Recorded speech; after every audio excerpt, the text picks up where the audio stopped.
Ok, entonces continuando con nuestra temática, vamos a hablar sobre resistividad y conductividad.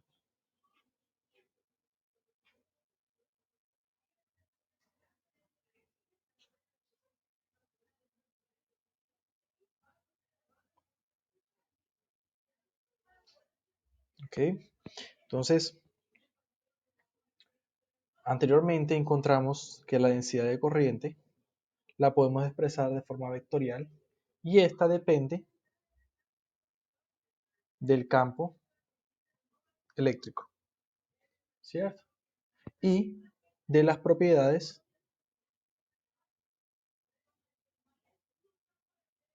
del material,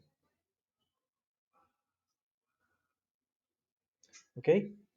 Entonces, para materiales, específicamente metales, a una temperatura dada, J es casi directamente proporcional al campo eléctrico. Y la razón entre J y E es una constante. ¿Ok? Eso de cierta manera constituye lo que se conoce como ley de Ohm. La ley de Ohm, de cierta manera, no es válida para todos los casos. ¿Ok? Entonces, la resistividad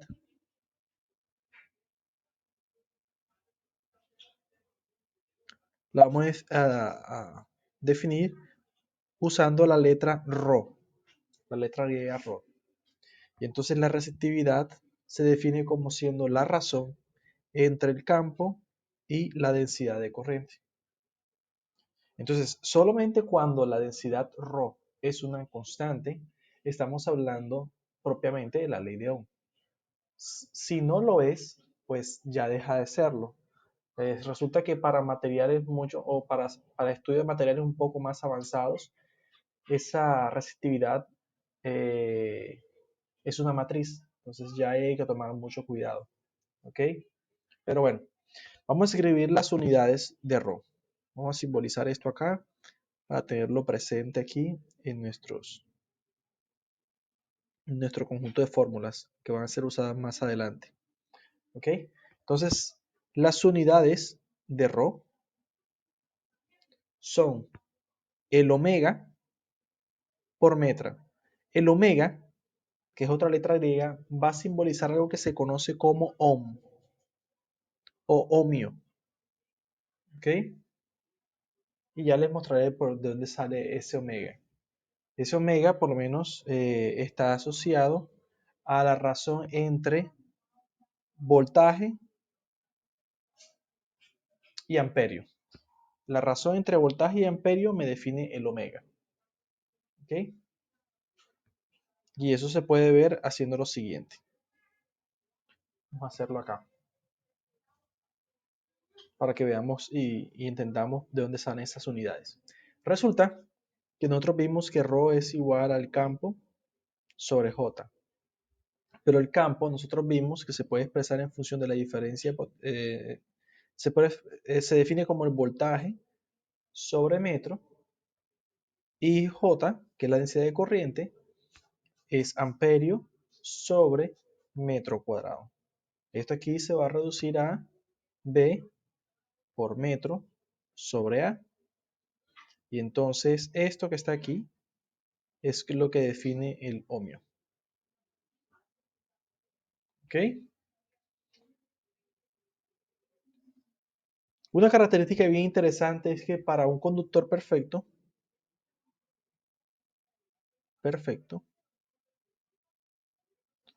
la resistividad es cero, es decir, no hay ninguna oposición. Y cuando hablamos de un aislante perfecto,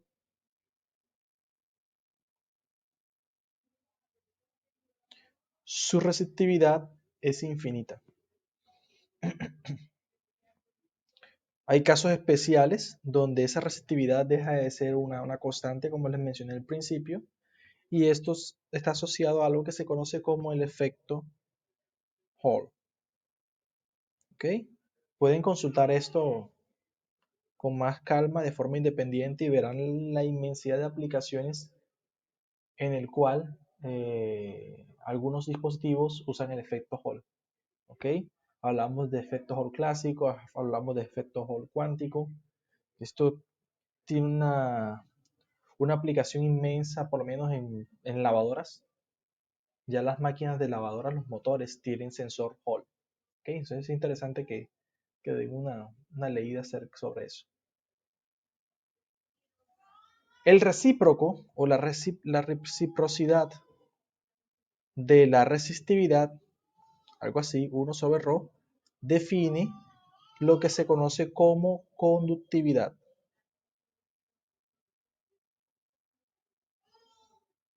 ¿Ok? Y esa conductividad la denotamos con la letra sigma. Y las unidades de la conductividad es igual al omega por metro, todo eso a la -1. Serían las unidades.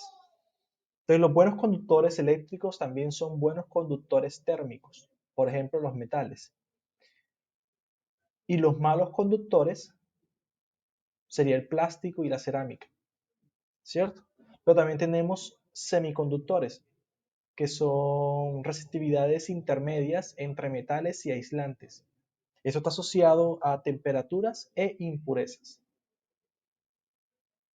Decimos que un conductor óhmico o conductor lineal es aquel que obedece razonablemente bien la ley de Ohm. ¿Qué significa eso? Que la resistividad es una constante. En caso tal que la resistividad no sea una constante, sino alguna función que depende de alguna variable, o una temperatura, por ejemplo, entonces ya no es un dispositivo óhmico. ¿Ok?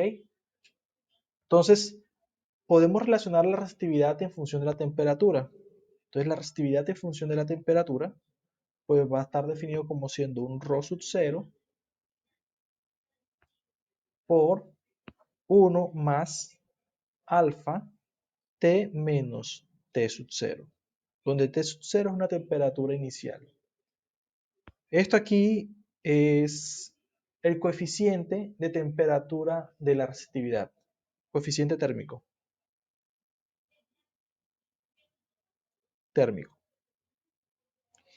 que va a estar asociado a diferentes tipos de materiales. ¿Ok?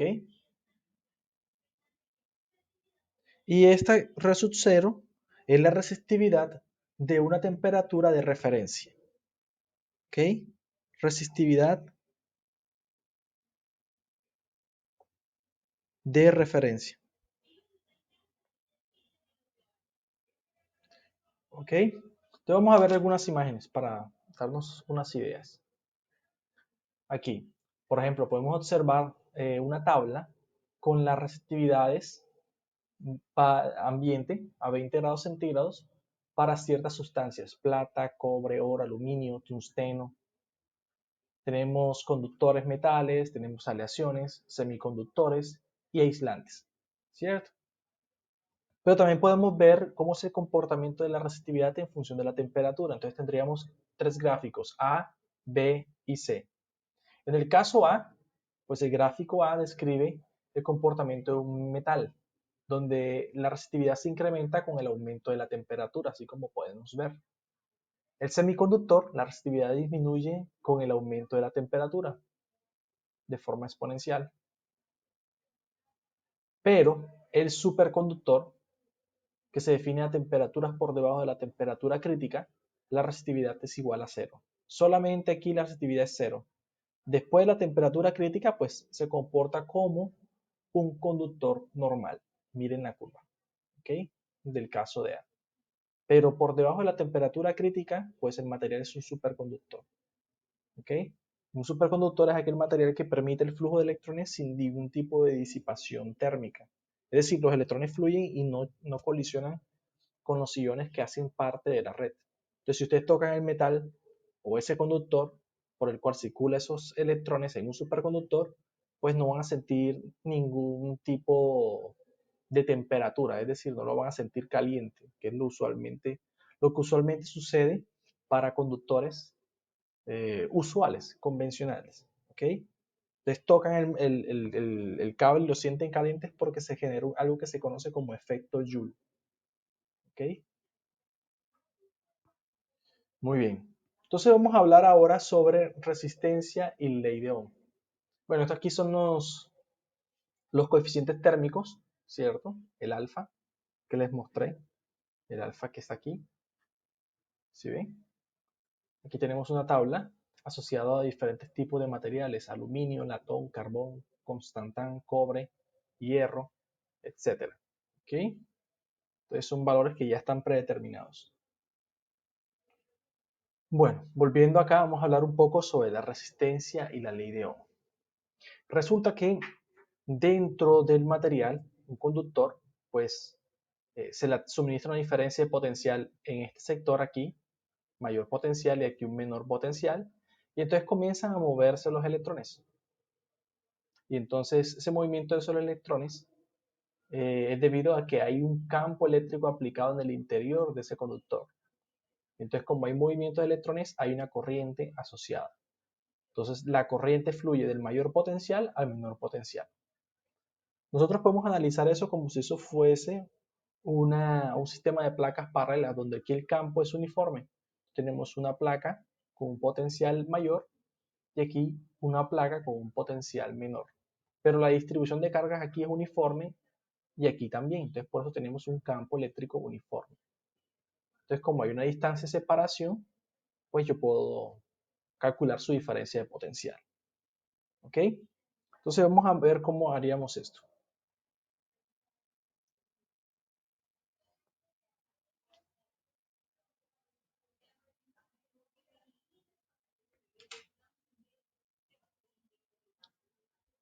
Entonces, vamos a hablar sobre resistencia y ley de Ohm.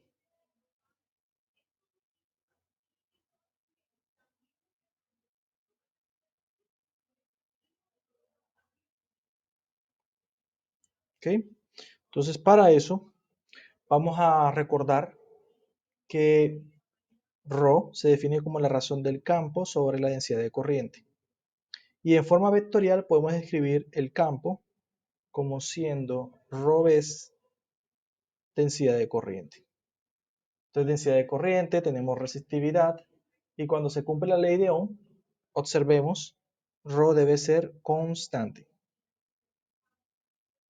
¿ok? Para que se satisfaga la ley de Ohm. Sin embargo, es mucho más fácil trabajar en función del potencial y de la corriente que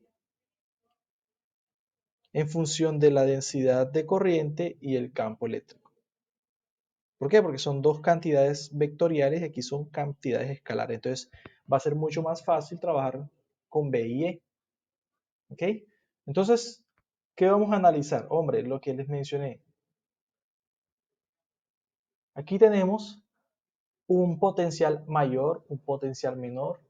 Aquí tendremos un acúmulo de cargas, ¿cierto? Que va a ser el mismo acúmulo de cargas acá. Una va a ser cargas positivas, cargas negativas. El campo sale de la positiva y entra en la negativa.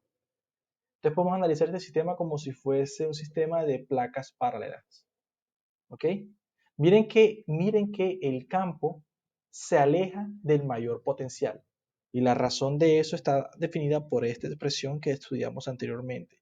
El campo es igual a menos el gradiente del potencial. Y esto aquí físicamente lo que me está diciendo es que el campo apunta en dirección contraria al incremento del potencial. Por eso es que el campo va hacia el menor potencial y el potencial apunta hacia el mayor potencial. ¿Ok? Como ustedes pueden darse cuenta.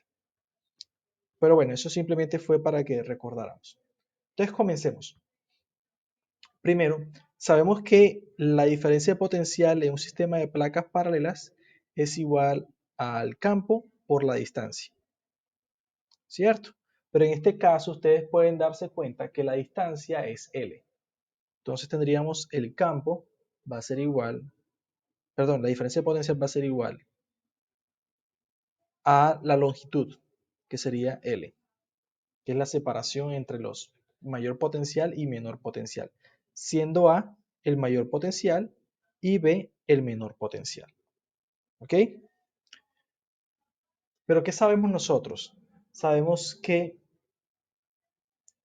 El campo eléctrico es igual a ρ por la densidad de corriente. ¿Dónde lo sabemos? De aquí, de la definición de la resistividad. Y entonces vamos a reemplazar el campo en la expresión de la diferencia de potencial. Entonces, el campo AB va a ser igual a ρ por J por L, ¿cierto? Pero, ¿qué es J? La cuestión es, ¿qué es J? J viene siendo la corriente por unidad de área. Entonces lo que podemos hacer es simplemente sustituirlo aquí.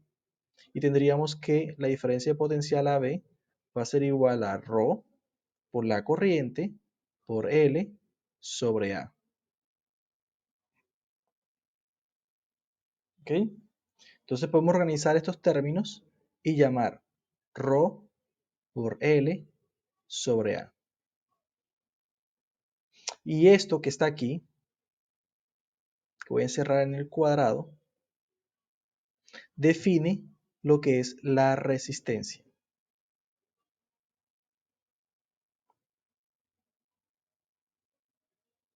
¿Ok? La resistencia es constante siempre y cuando ρ sea constante.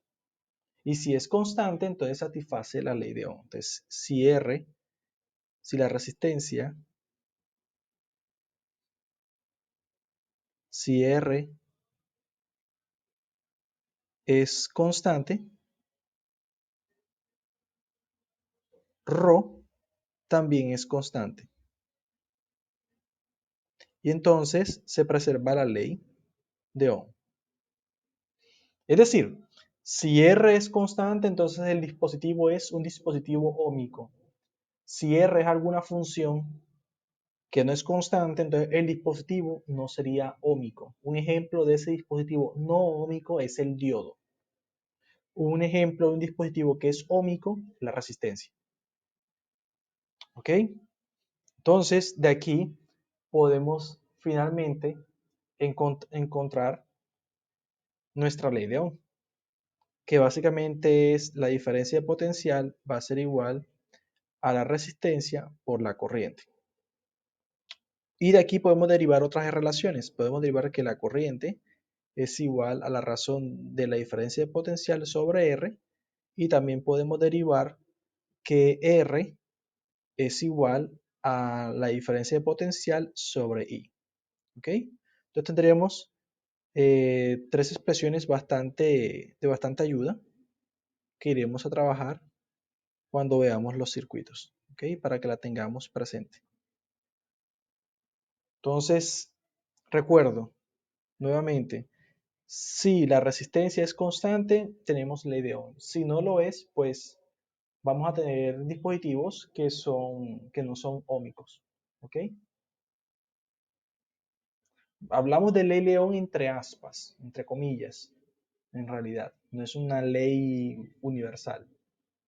Pero, pues nos permite entender muchas cosas. Recordemos también que la resistencia depende de la resistividad y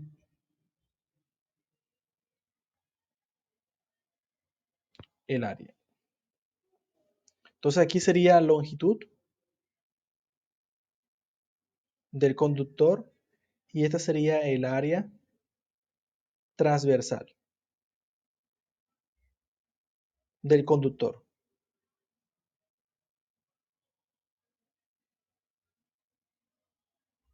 Es decir, la resistencia depende de aspectos geométricos del material, como su longitud y como su área transversal.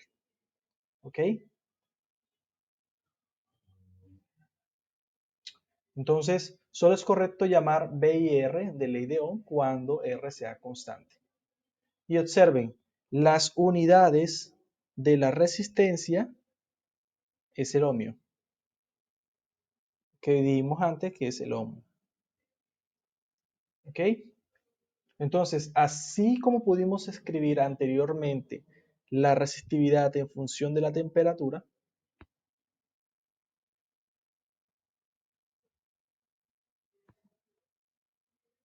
también podemos hacer lo mismo para la resistividad utilizando esta expresión que está aquí. Entonces tendríamos que para la resistencia, en función de la temperatura, tendríamos R sub 0, 1 más alfa T menos T sub 0. ¿Ok? Entonces esto aquí es la resistencia a una temperatura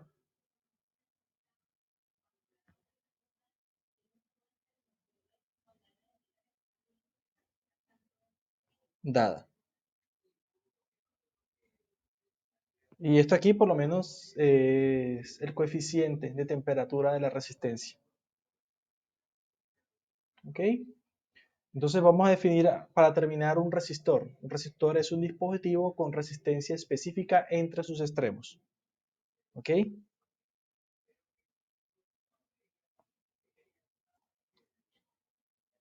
Y para finalizar voy a mostrarle algunas imágenes. Por ejemplo, un ejemplo de un resistor. Este de aquí es el más comercial. Uno puede encontrar a 200, 500 pesos. Este resistor utiliza un código de colores de la siguiente forma. El lado el lado que tenga más espacio está asociado a una banda de color asociado a tolerancia. Y el lado que tiene espacio más cortico tiene un conjunto de colores. En realidad son tres. El primer dígito, que es un número, el segundo dígito, que es otro número, y la tercera banda es un factor multiplicador. Por ejemplo, observemos el verde. El verde, el primer número, sería 5. El violeta sería el 7. Entonces ya tendríamos 57. Y el factor multiplicador sería el rojo. Entonces nos vamos al rojo y buscamos el factor multiplicador, 100. Entonces tendríamos 57 por 100, 5700. Y la tolerancia, pues dependiendo si es gris o si es dorada o si no tiene, va a depender. Puede ser más o menos 5% u otros valores, ¿ok? Entonces eso va a depender también de qué tipo de material. Por ejemplo, pensemos, si no hay banda sería del 20%. Si la banda en este caso es plateada, corrijo, sería de más o menos 10%. Y si la banda es dorada, más o menos del 5%. ¿Ok? Los tipos de resistores, tenemos los resistores óhmicos, que es un resistor, por ejemplo, un alambre de metal común, donde su resistencia, como mencioné anteriormente, es constante. Y un resistor óhmico, que es lo que les dije yo, que era un diodo, es aquel que su resistencia no es constante, es alguna función. ¿Ok?